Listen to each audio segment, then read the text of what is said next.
Hello friends ඉතින් ඔන්න chicken kebab එකක් තමයි ඔයාලට පේන්නේ කුරුණෑගල මල්ලෝ පිටිය පල්ලි ඉස්සරහා ඉතින් ෆ්‍රෙන්ඩ්ස් ඉතින් කොහම තමයි පහර දාටන්නේ පාරක් තමයි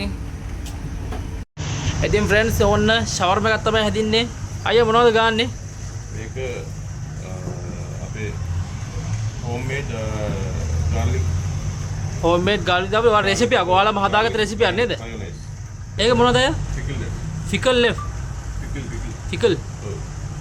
ඉතින් ඔහොම තමයි රස ගන්නේ ගායිස් ඉතින් ඔන්න ඔයාලත් එනවනම් කුරුණෑගල නම් ඉතින් ෂවර්ම තමයි පිරියක් තමයි ඉතින් පාරක් තමයි ඉතින් ඉතින් චිකන් එක බාබිකියු වල වැටෙනවා ඉතින් මේ සුපිරියක් තමයි ඉතින් පාරක් ඔයාලා එනවනම් එන්න මෙව්වා ඉතින් කුරුණෑගලම තමයි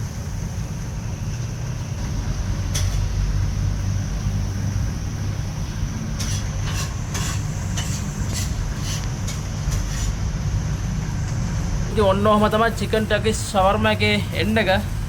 ඉතින් මේක සුපිරි පාරට ඉතින් ඉතිල්ලක් වෙනවා දැන් ඕක එන්ඩ් එක ඉතින් ලස්සනට පැකින් එනවා. ඔයාලා පේනවා ඇති. ඔයාලා එන්න කුරුණෑගල මල්ලෝ පිටිය ඇවිල්ලා රස බලන්න ඉතින් මෙතන ෂවර්මා සබ්මැරින් බර්ගර් මිනි සබ් මල්ලෝ පිටිය පල්ලි ඉස්සරහා ගියොත් හැමෝම දන්නවා ඉතින්